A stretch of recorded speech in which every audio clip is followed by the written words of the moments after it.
GK kids. एक सुनार और उसके दोस्त। एक बार की बात है कि एक सुनार था जिसमें कई बुरी आदतें थी। उनमें से उसकी दो बुरी आदतें खास थी। एक तो वह बहुत पियक्कड़ था और दूसरे बहुत खर्चीला था। इस तरह हम सोच सकते हैं कि कुछ ही समय में उसके पास उसका सारा पैसा खत्म हो गया होगा। अब उसके पास एक पैसा भी ऐसा नहीं था जिसको वह अपना कह सके। जब वह गरीबी की इस हालत से गुजर रहा था तो उसके ससुर ने उसकी सहायता की। उसने उसकी पत्नी को यानी अपनी बेटी को घर का खर्च चलाने के लिए 100 रुपए दिए। जब सोनार का ससुर अपनी बेटी को 100 रुपए देकर चला गया तो वह अपनी पत्नी से बोला, अगर मेरे पास 25 रुपए होते तो मैं उससे एक ऐसा गहना बना सकता था जिसको मैं आसानी से 100 रुपए का बेच सकता था। पत्नी ने पूछा, क्या तुम सचमुच ऐसा कर सकते हो? सोनार ने जवाब दिया, हाँ बिल्कुल कर सकता हूँ। उसकी पत्नी ने तुरंत ही 25 रुपए निकाल कर देते हुए उससे कहा, तो यह लो 25 रुपए और करके दिखाओ। सोनार ने वे रुपए लिए अपनी दुकान पर गया और अपनी पूरी होशियारी लगाकर एक कंगन बनाया। वह उसकी कारीगरी का अच्छा नमूना था। उसको देखकर खुश होते हुए उसने सोचा कि वह जरूर उसके लिए कुछ अच्छा भाग्य लेकर आएगा। वह उसको काफी ऊंचे दाम पर बेच सकेगा। उसको बनाने के तुरंत बाद ही वह उसको बेचने के लिए चल दिया। रास्ते में उसको वजीर का एक बेटा मिला। वजीर के बेटे ने उसको नमस्ते की और पूछा, दोस्त क्या तुम्हारे पास कोई अच्छा सा कंगन है? सोनार बोला, हाँ है, और क्योंकि आपने मुझे अपना दोस्त कहा है इसलिए मैं उसे आपको ऐसे ही दे देता हूँ। कंगन उसको देकर खाली हाथ वह घर लौटा तो उसने अपने पत्नी से 25 रुपए इस शर्त पर और मांगे कि वह उनको भारी ब्याज सहित वापस कर देगा। उसकी पत्नी ने उसको 25 रुपए और दे दिए। इन 25 रुपयों से उसने पहले जितना ही सुंदर एक और कंगन बनाया और उसको बेचने चल दिया। वह कुछ ही दूर गया था कि उसको दीवान साहब का बेटा मिल गया। उसने भी सुनार को नमस्ते की और पूछा, ओ दोस्त क्या तुम्हारे पास कोई सुंदर कंगन है बेचने के लिए? सोनार बोला, हाँ साहब है। कहकर उसने वह नया कंगन उसको दिखा दिया। नौजवान ने पूछा, इसकी क्या कीमत है? सोनार बोला, कुछ भी नहीं, क्योंकि आपने मेरे साथ इतना अच्छा बर्ताव किया है इसलिए मैं भी आपसे उतने ही अच्छे तरीके से बर्ताव करूंगा। लीजिए यह कंगन लीजिए, यह आप ही के लिए है। वह घर फिर से खाली हाथ लौट आया और अपनी पत्नी को 25 रुपए और देने पर मना लिया। पर उसकी पत्नी को अब अपना पैसा फायदे पर लगाने में कुछ शक सा होने लगा था, सो उसने इस बार उसको पैसे देने से मना किया। यह बताओ तुमने मेरे पैसों का किया क्या? तुमने मुझसे कहा था कि तुम मेरे 25 रुपयों के 100 रुपए बनाकर दोगे, पर तुम मुझसे 50 रुपए ले चुके हो और तुमने मुझे एक पैसा भी वापस नहीं किया है और तुम मुझसे और पैसे मांग रहे हो। सोनार बोला, बेवकूफ मत बनो, मुझे मालूम है कि मैंने क्या कहा था और मैंने क्या किया है। मैंने तुम्हारा पैसा बिल्कुल नहीं खोया है। मुझे थोड़ा समय दो, तुम देखोगी कि इस बिजनेस में मैं तुम्हें इतना सारा पैसा कमा कर दूंगा। पत्नी ने उसकी प्रार्थना पर तरस खाकर उसको 25 रुपए और दे दिए। इन पैसों का भी उसने एक और नया कंगन बनाया जो पहले जैसा ही सुंदर था। कंगन बनाकर और उसको लेकर वह फिर पहले की तरह से उसको बेचने के लिए चला। इस बार रास्ते में उसको इत्तेफाक से एक चोर मिला। उसने भी उससे कहा, दोस्त क्या तुम्हारे पास कोई कंगन बेचने के लिए है? इस पर सोनार ने वह कंगन उसको दे दिया। उसकी कीमत पूछने पर उसने उसकी भी उससे कोई कीमत नहीं ली और एक बार फिर सोनार खाली हाथ घर वापस आ गया। घर जाकर उसने अपने पत्नी को वह सब बताया जो कुछ अब तक उसने किया था। कुछ दिन बाद बचे हुए 25 रुपए घर के खर्चे में खर्च हो गए। तो एक दिन उसकी पत्नी बोली, अब मेरे पास घर के खर्चे के लिए एक पैसा भी नहीं है। सोनार ने सोचा, अब मुझे अपने दोस्तों को जांचना चाहिए। उसने अपने सबसे अच्छे कपड़े पहने और वजीर के घर गया, पर उसको वजीर नहीं मिला। फिर वह दीवान के घर गए तो वहाँ उसको दोनों मिल गए। उसको तुरंत ही उनके सामने ले जाया गया। उन्होंने भी उससे अपने दोस्त की तरह से बर्ताव किया। इत्तेफाक से उसी समय वहाँ राजा की बेटी आ गई। वह भी आकर वहीं बैठ गई और बात करने लगी। बातों ही बातों में उसने पूछा कि क्या कोई ऐसा है जो उस पर एक मेहरबानी कर सके। वह अपने पिता के बगीचे से एक खास नाशपाती के पेड़ की नाशपाती चाहती थी, पर वह यह नहीं जानती थी कि उस पेड़ से फल कैसे तोड़े जाए, क्योंकि उस पेड़ के चारों तरफ केसर के पाउडर के 7 गड्ढे थे। जो कोई भी उस पेड़ तक जाता निश्चित रूप से उसके पैर केसर से रंग जाते और इस तरह वह पकड़ा जाता।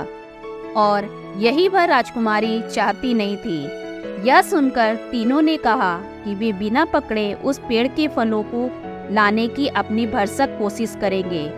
कुछ देर बाद सोनार वहां से चला आया। वह तुरंत चोर के पास पहुंचा। चोर उसको देखकर बहुत खुश हुआ और उससे खाना खाकर जाने की जिद की, पर सोनार बोला, इस समय नहीं, फिर कभी।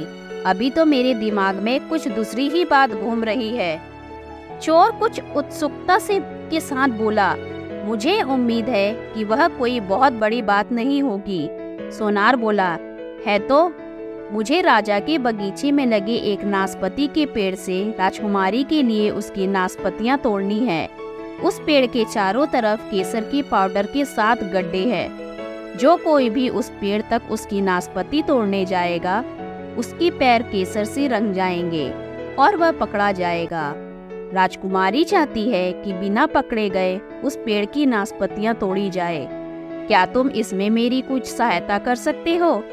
मैं इस चक्कर में अपनी जान गंवाना नहीं चाहता, सो तुम्हारी सहायता से अगर मैं अपनी जान बचा सकूं तो। चोर बोला, तुम चिंता ना करो, मैं तुम्हारे लिए उस पेड़ की नाशपाती तोड़ लाऊंगा। और वह उस पेड़ की नाशपातियाँ तोड़ लाया। हालांकि उसने यह कैसे किया वह किसी को नहीं पता। एक दिन बीतने से पहले ही उस पेड़ की नाशपातियाँ सुनार की दुकान में एक टोकरी में रखी थी। तुरंत ही राजकुमारी, वजीर और दीवान के बेटों और सोनार के बीच मुलाकात का समय तय किया गया और उस समय वे नाशपातियाँ उनके सामने लाई गई।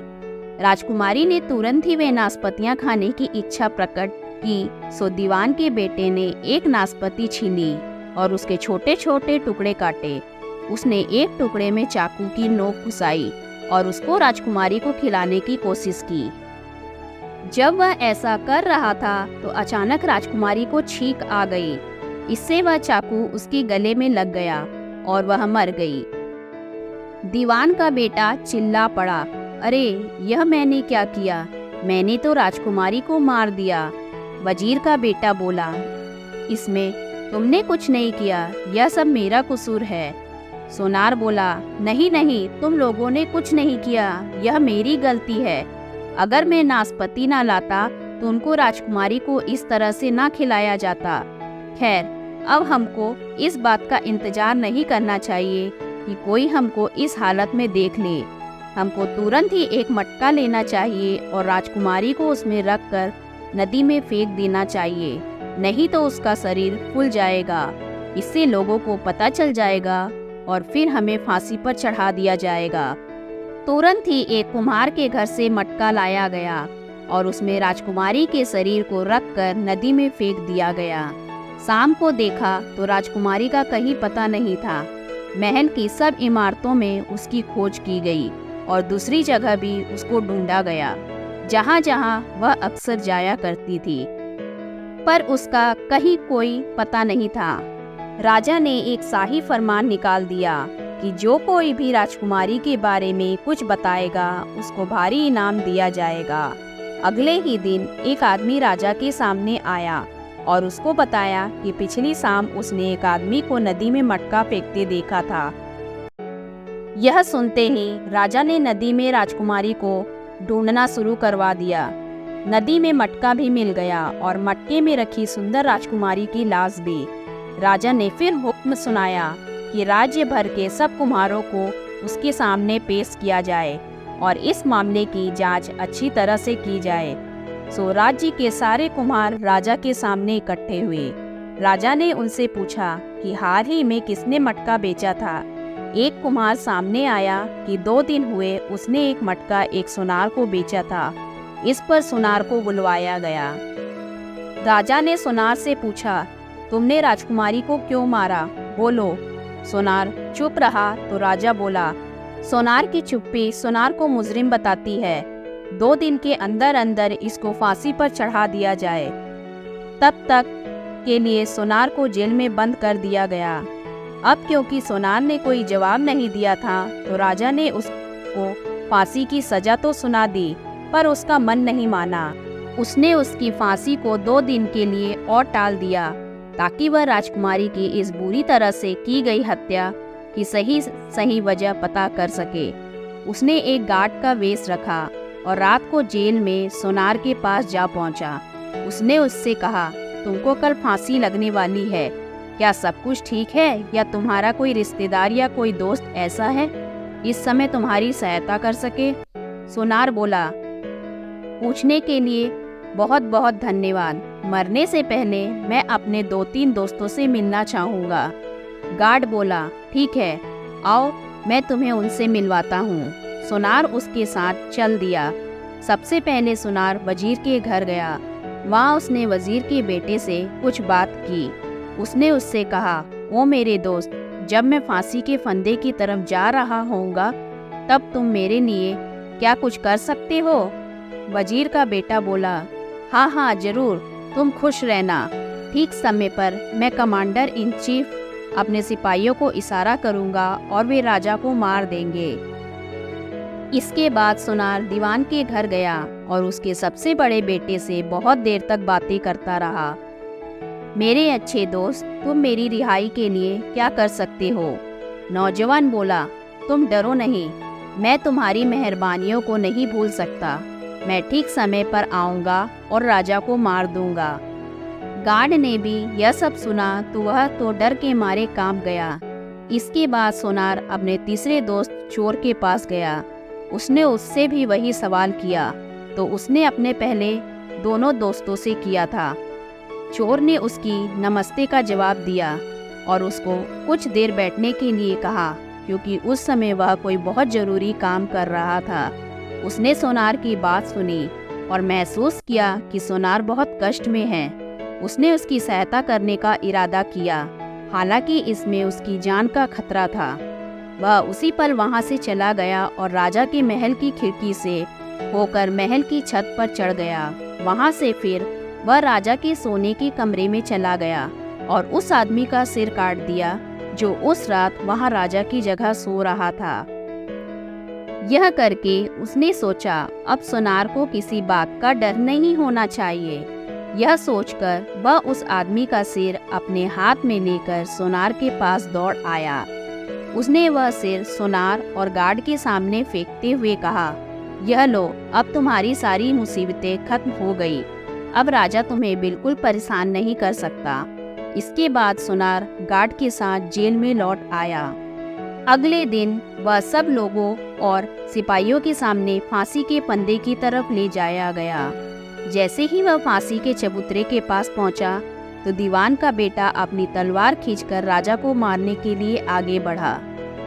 उधर वजीर के बेटे ने भी अपनी सेना को इशारा किया और वह इस काम में उसकी सहायता करे, पर इस सब की जरूरत ही नहीं थी क्योंकि राजा ने सोच रखा था कि उसको क्या करना है। वह चिल्लाया, सोनार को छोड़ दो, उसे आजाद कर दो, उसको माफ किया जाता है। इस पर वहां खड़े सब लोग चिल्ला पड़े, राजा की जय हो, राजा अमर रहे।